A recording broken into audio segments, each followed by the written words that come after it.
Hello, loves. Welcome back to the Unshakable Soul podcast.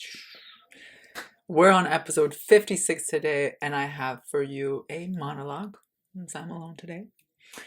And the topic that I want to bring forward is one of shifting from victim mentality to creative consciousness.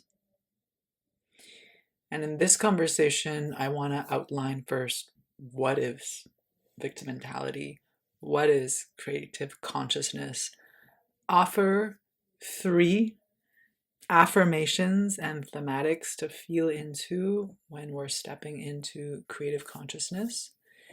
And then I'm going to offer more of a detailed breakdown and what steps can we take to start that shift from victimhood to the conscious creator that we are.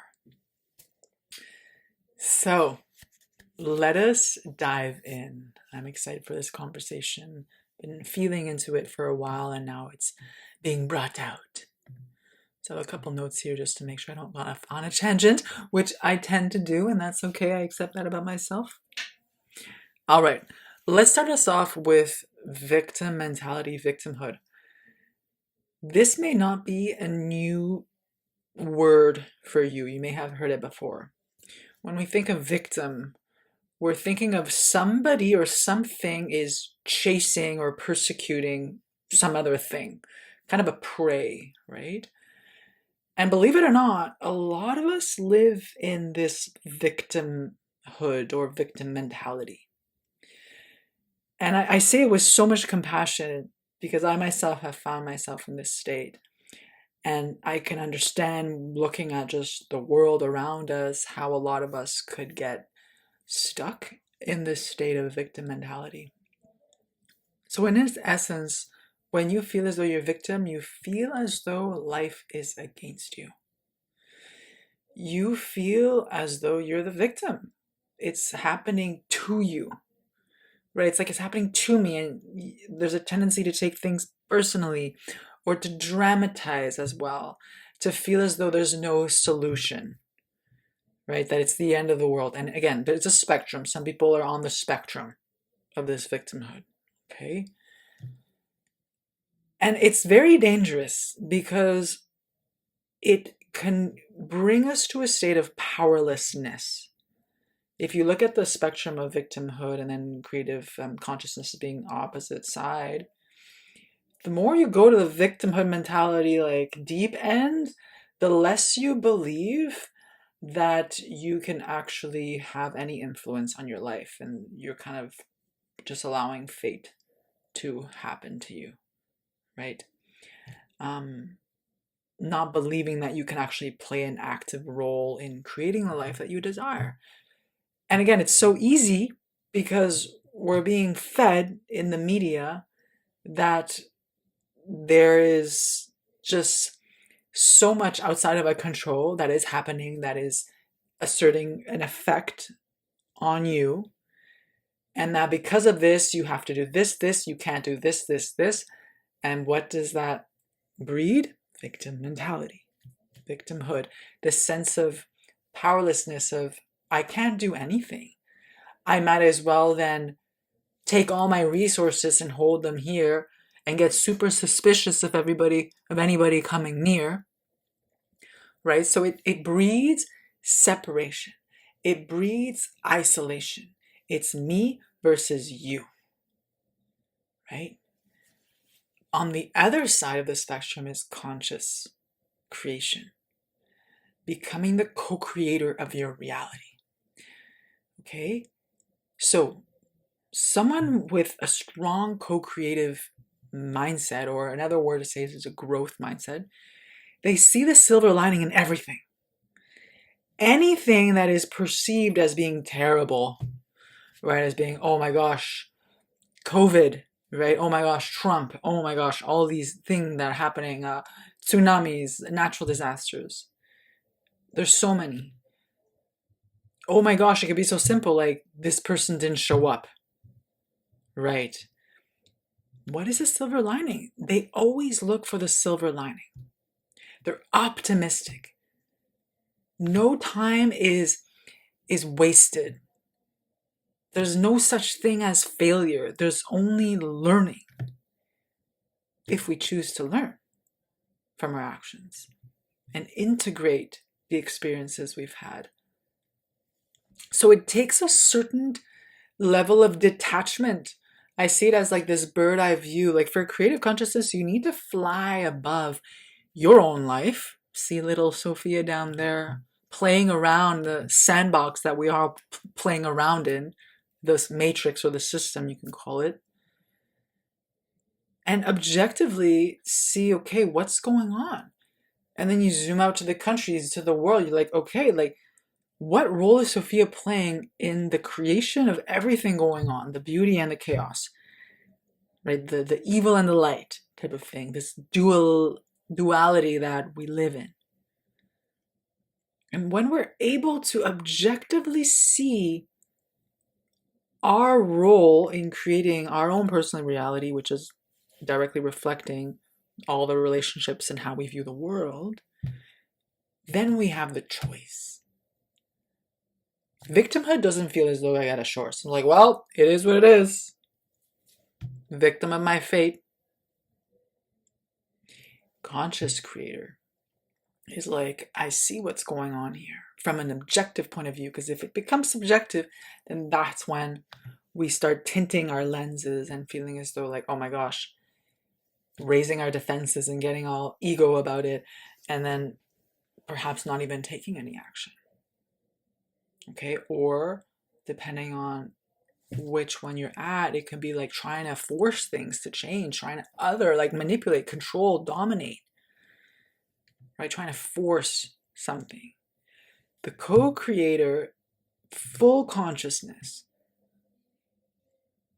understands on a fundamental level that if we are to heal humanity, if we are to be of service to the world, which I believe a lot of us want to at the end, then the first place to look at is here.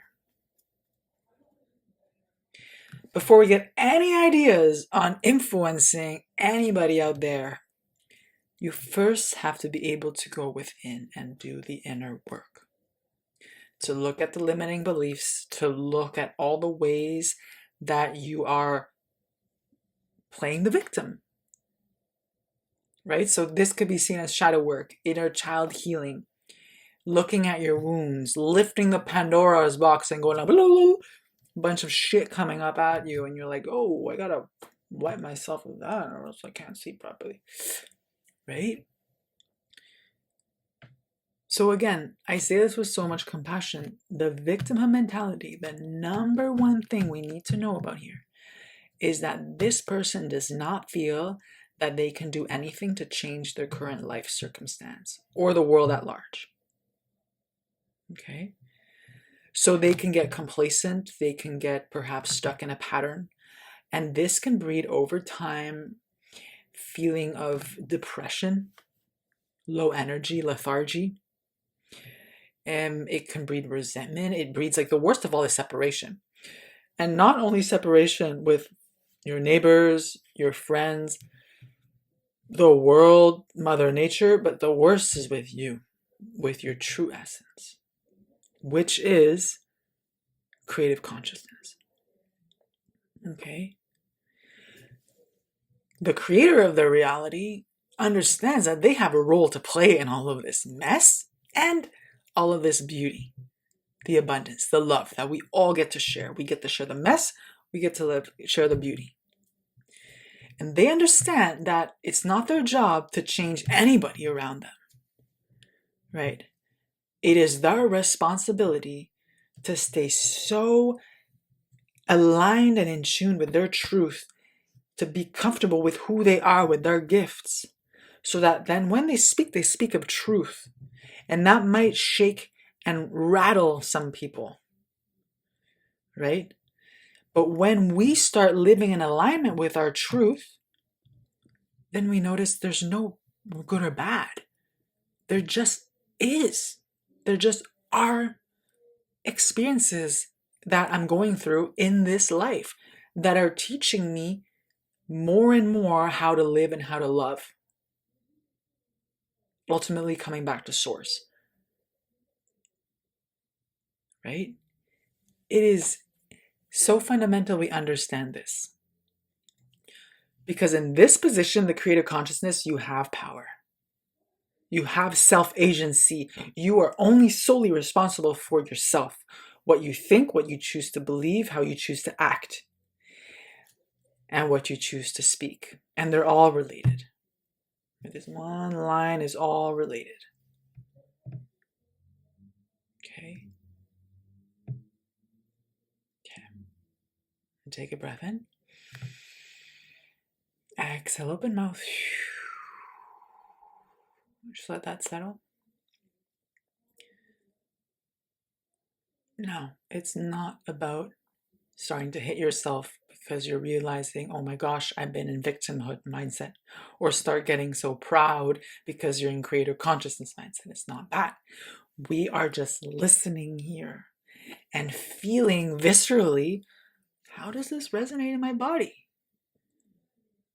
Right? Can we sit with truth? Right? And maybe what I'm sharing is not your truth, and that's so cool. Because I'm all about this teaching of like, don't take my word as the word. Right? I'm speaking from what I've experienced. And I'm sharing some golden nuggets. But feel for you what resonates and what feels true. And really practice self-honesty. Because you're not being dishonest to me. The worst is being dishonest to you and living a lie. That got really deep. Now you get my vibe. All right, let's go deeper. So, there are 3 kind of affirmations that I outlined that are describe basically or invite us into creative consciousness. Okay? And before I do that, I just want to mention one thing. You are innately creative. You are innately a creator. You are made of the 5 elements: water, earth, fire, air, and space. You are the universe. The universe and everything we see outside of us in this earth and the galaxy is made up of all the elements. Then fundamentally, well, you are creating all the time. And the biggest teacher I refer to make it a bit more tangible is nature. Right? We don't really need to look up at the stars. I mean, yes, we can look up for inspiration, the stars and the wideness and the possibility and that space element, and think of the Big Bang Theory and be like, oh my gosh, some people don't believe in that, but whatever, that's cool. Just look to a tree. It's constantly in this cycle of creation, preservation, destruction. Creation, preservation, destruction. So are we. So the most empowering golden nugget I want to share with you right now, whether you roll with it or not, is that you are an alchemist. You house within you, and you're made of all the elements. And what does that mean? You get to shift and change and transform any moment you want to. Air element, one that is a little bit more subtle, but that has us all kind of fucked up. Your thoughts. How many do we have a second? Like thousands, right? Or in a minute. Thoughts which create beliefs, which create emotional reactions, which create trickle effect in my words, in my actions, right? Manifestation process. So starting at the subtle level, well, if I change my thoughts about what's currently going on, how is that going to affect the earth element, the physical reaction, the physical action? So let's say my thought is, I'm ugly, or I'm not good enough. Okay, or my thought is like, no, better said, like, you're comparing yourself with this skinny girl, let's say. It's like, oh my gosh, like, she looks so skinny. Subconsciously, that's bringing a belief of like, well, you're not like that, so you're not good enough. Or like, and you see her walking with a nice guy. I'm using a very superficial example just because it happens a lot. You think you're not good enough. You get sad, so emotion. So thought, belief, emotion. That sadness leads to binge eating. And I'm saying that because I lived it. So I'm going to use this example. Okay? And that happens like that. Now, when we bring consciousness in and when we have the awareness of the thought that's triggering the belief, that's triggering the emotion that I cannot process, and then I feel as though I gotta fill myself up with some sort of love and I go to food, holy shit, I can shift everything. You could also do it reverse, starting from the physical, taking physical changes that trickle up to a change in belief. Because when I change on the physical, let's say I'm working out, I'm feeling better in my body, then feeling better in my body, so my emotion is maybe more of confidence instead of depression perhaps, or lethargy, or unmotivation. I'm feeling better, and then I believe, oh, I'm strong, I'm powerful, I can do this. And then when the thought comes in, like, oh, I'm gonna go do this thing. Versus before, maybe you didn't think you were strong and powerful. But working on the physical first helped you to rewire your brain. So I don't want to get too deep in this, but it's already done. You are the alchemist.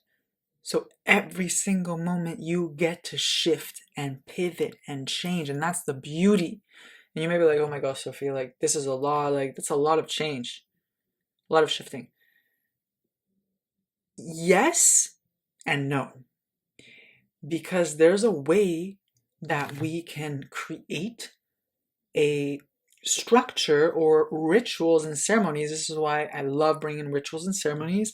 And speaking of Ayurveda and moon cycles and working with the season of nature, because they provide us with a blueprint on how to live in alignment with the natural laws of the universe.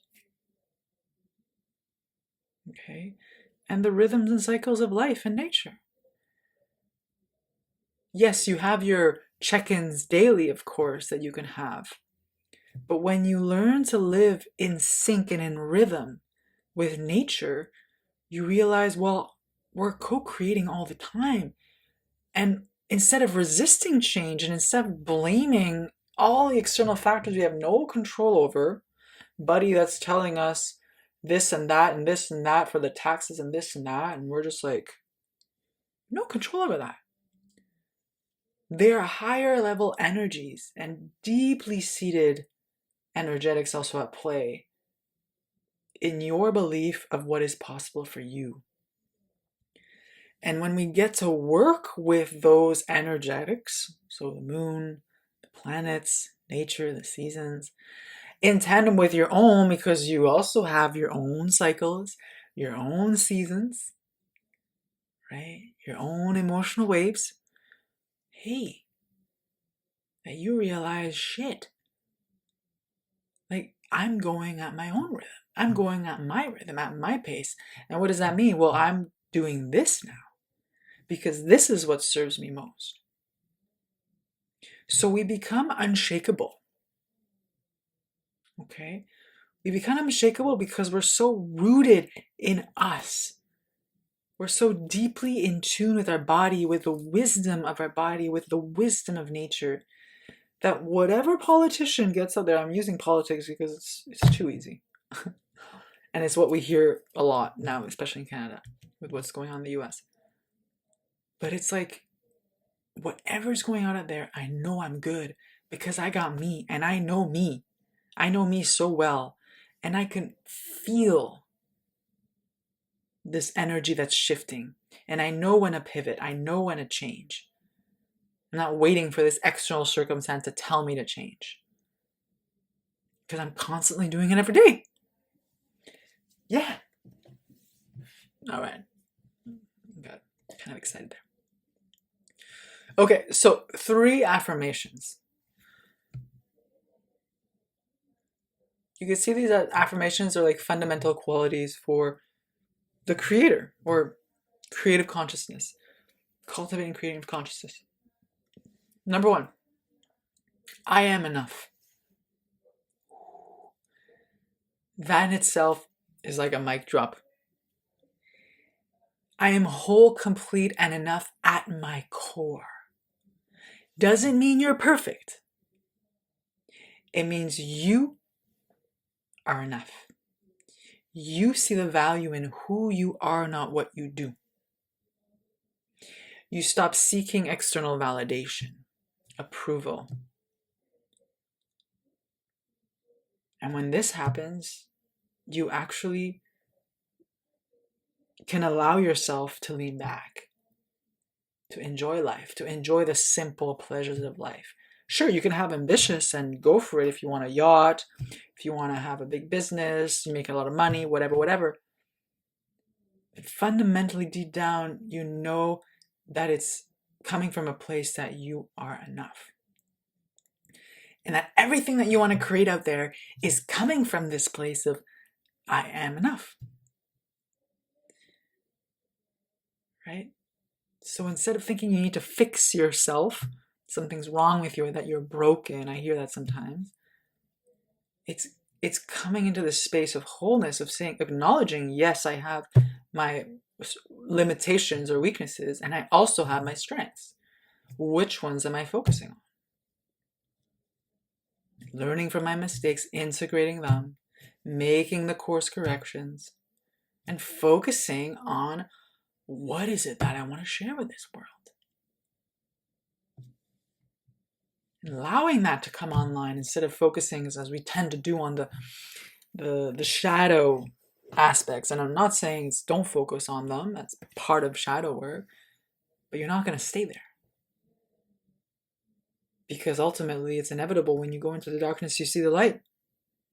Same thing when you go to the light, you'll see the darkness. Right? So I am enough. Number 2, I have a choice. I am responsible for choosing my response to life. This one is a toughie because a lot of us are reacting. From what? From emotionally unprocessed wounds.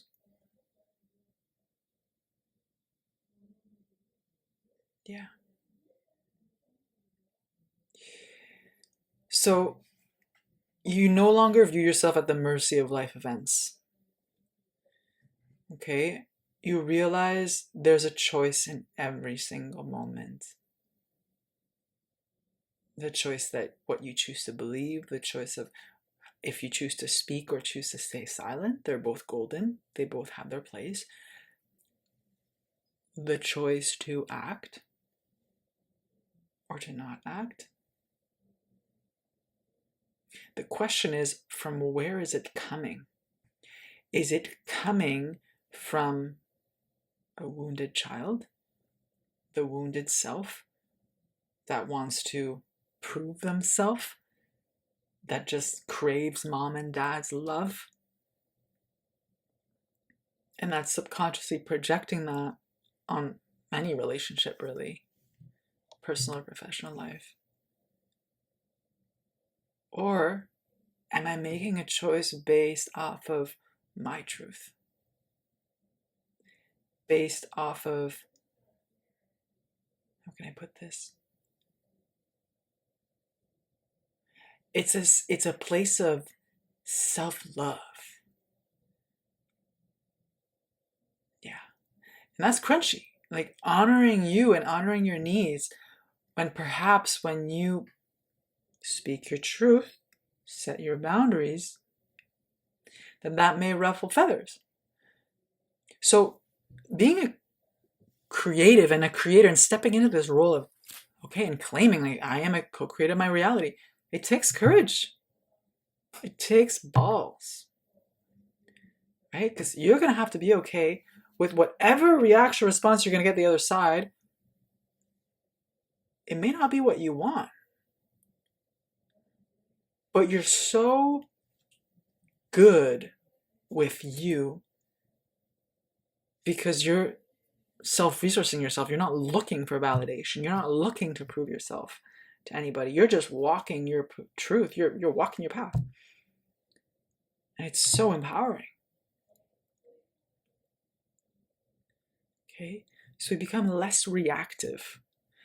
And we start disassociating ourselves from any drama, any toxic relationships, any place that takes away our power, that drains basically our energy. We become much more selective on who we allow into this space.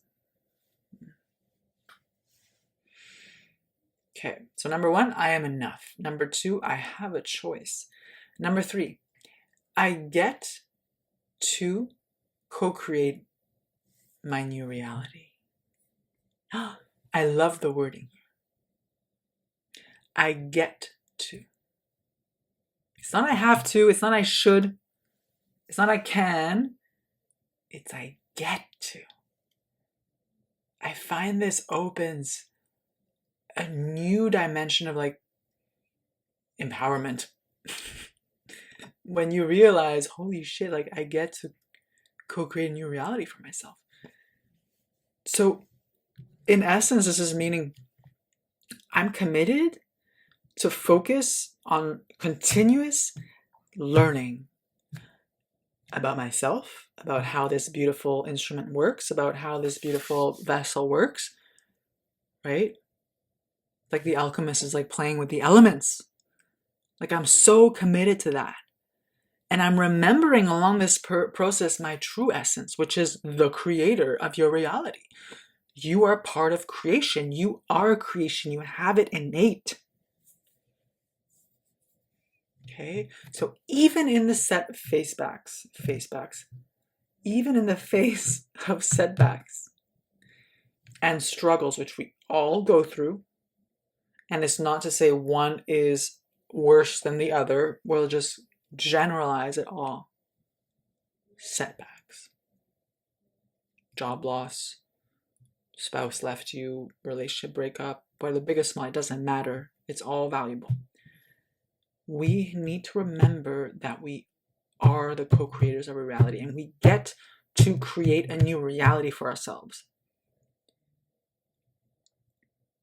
Okay?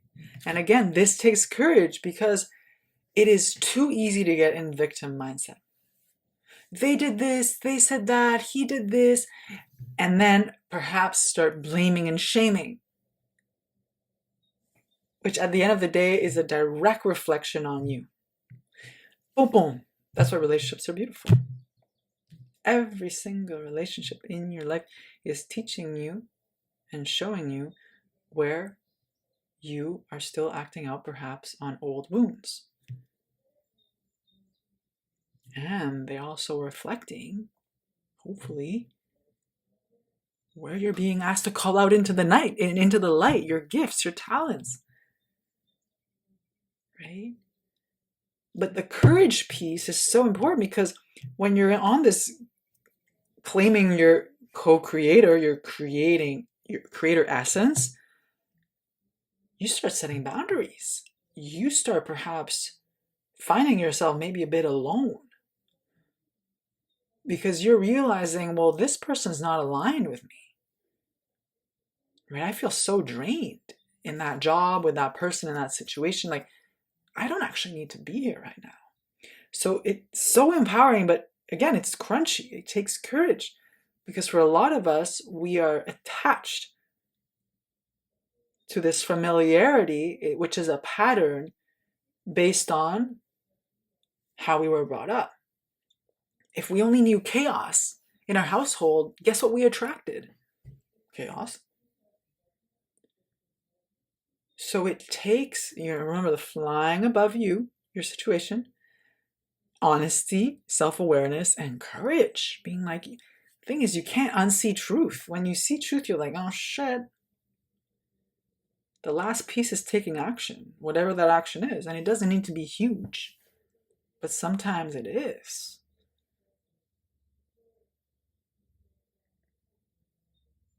Yeah. So instead, the other piece that's important to know is instead of brooding on the victimhood is like what you don't have, what everything that's lacking in your life, the co-creator in you, the creator in you is focusing on what you want. And sometimes to get to what you want, you need to discard what you don't want. And that's okay. Whatever is easiest for you. But it's, again, getting into that forward movement and looking forward instead of looking back. Now, there's a place to look back so that you're integrating the pattern, the past. You see the patterns. You see objectively how you are creating the patterns. In the present moment, you choose differently. Rewire, recalibrate. And looking forward, you're like, well, what do I want to create now? Who do I want to attract in my life? Right? Who are my resources and what are my resources, both internally and externally? What are the beliefs I'm going to need to start anchoring in? What are the practices that I need to continuously come back to me? Who are the people that inspire me to continue growing?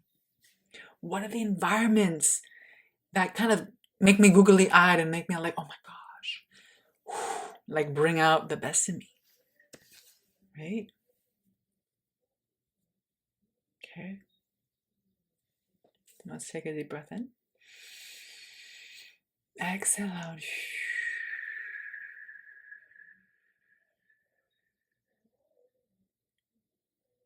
Yeah.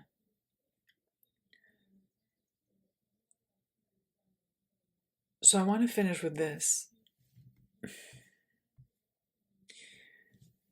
You have the capacity to transcend the cultural story that's been running around everywhere in the world, a lot of places, right? The victimhood mentality, the helplessness, the conforming, the, oh, well, it is as it is. And there's a place to surrender and trust in the flow of life, right? But it's another energetics if I'm like, well, I'm just going to stay in this familiar comfort zone because that's what I know. But deep down, I'm unfulfilled. And I know there's more for me in this life that I can give and receive. So again, self-awareness. Number one, always. Flying above, seeing your life from an objective eagle point of view. Number two, self-honesty. What do I see? Being super fucking honest. You're not saying this for me, neither for your partner or your business partner or your colleague, whatever. You're doing it for you. This is your life. And the more you anchor into you, the more you can live your life aligned with what is true for you, fully showing up in your authenticity, the more you're allowing and healing everybody else around you. They're like, oh shit, she's doing that or he's doing that. I was like, what about me? What about me? And it's trickle effect. Okay, because that's what we need more in this life. We are numb. We are like following. Like we need less followers. We need more leaders. Okay? Leaders that come from here. Leaders that can see the wider dynamic. Leaders that are connected to the collective needs. Leaders that love what they fucking do. Right? No ulterior motive but to serve humanity. And I put humanity as a term because it encompasses the whole globe. It's not just like I'm leading the nation, Canada, but fuck the rest. No. It's I am of service to this planet and I have a role here. And I want to live my fullest potential in this lifetime, hopefully. With whatever time I have left, because we don't fucking know. Okay? So it's like, can I be so honest with myself right now in my truth? And then the third piece, self-awareness, self-honesty, is self-responsibility. Responsible. I am able to respond to this life circumstance right now. Add a layer. This is happening for me. Silver lining. Silver lining, remember. Silver lining. How is the universe reorienting me right now? We can see this on a global level. How are we being reoriented? How are we being asked to break down structures to rebuild something new, a different paradigm? Individual level. What is the shift happening within me that's inevitably going to have a repercussion in what I choose to do after? Okay? So your actions. And the fourth piece, if you want, is the alignment. Your self-awareness, self-honesty, self-responsibility. So how am I going to respond? What am I going to create from this awareness I'm getting of truth? What are the aligned actions I'm going to take? How am I being called to lead in my life? Okay. So instead of being the follower of whoever is out there, and putting them on a pedestal or blaming and shaming them because they should do better, what the fuck do you know? Try and put yourself as the president of the United States or the prime minister of Canada. I'd like to see how you do. I thought of that once and I almost shot my pants. Focus on you and then see where that takes you. Maybe it takes you to become a politician or starting an NGO or company, whatever. But it starts with you.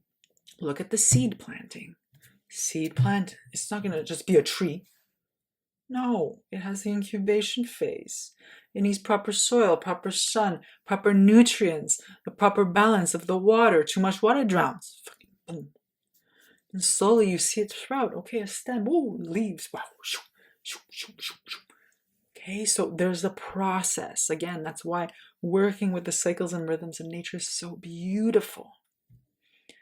Because it reminds us we are the same, because we are nature. We're part of her. Okay, and if we are destroying her now, well, it's also in our power to restore her. And when I mean her, look at our bodies. We have the elements here. So what is your relationship with your body, with food, with you? Like, start here. That is the creator consciousness. That is being a creator of your reality. You are right here. Right here. And you're doing the healing and transformation necessary internally. And you're taking the aligned actions necessary to create the change you wish to see. Seldom does it start by walking up to a podium and being like, da da da da da da da, if you're out of integrity.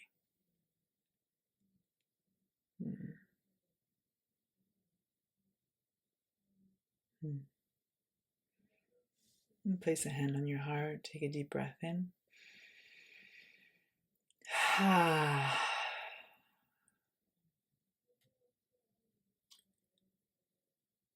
It's not easy to hear truth. We don't like usually change. The thing is that we're always constantly changing. And can we see that as a gift? Nothing is static. I can guarantee you, if everything was static, you'd be bored. The challenge here is, how can I move along with change without resistance? And what role do I have to play, or am I playing, in creating the reality I see right now in the world? And how will I choose differently for my life? Realizing that when you choose differently and choose to honor you and take care of you, you're automatically going to share that with others around you. whether that's only your neighbor, your community, city, nation, the world. But it starts with you. And thank you for being here. Thank you for listening. If you love this episode, then I always love that people comment, see what resonates with you, and like to keep the conversation going.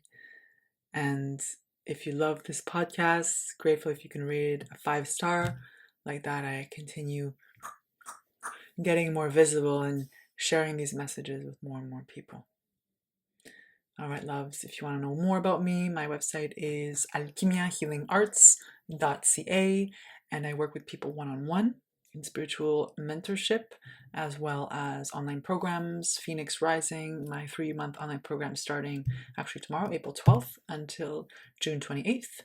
I will probably have another cohort in the fall this year or perhaps next year, but keep an eye out for any of the programs.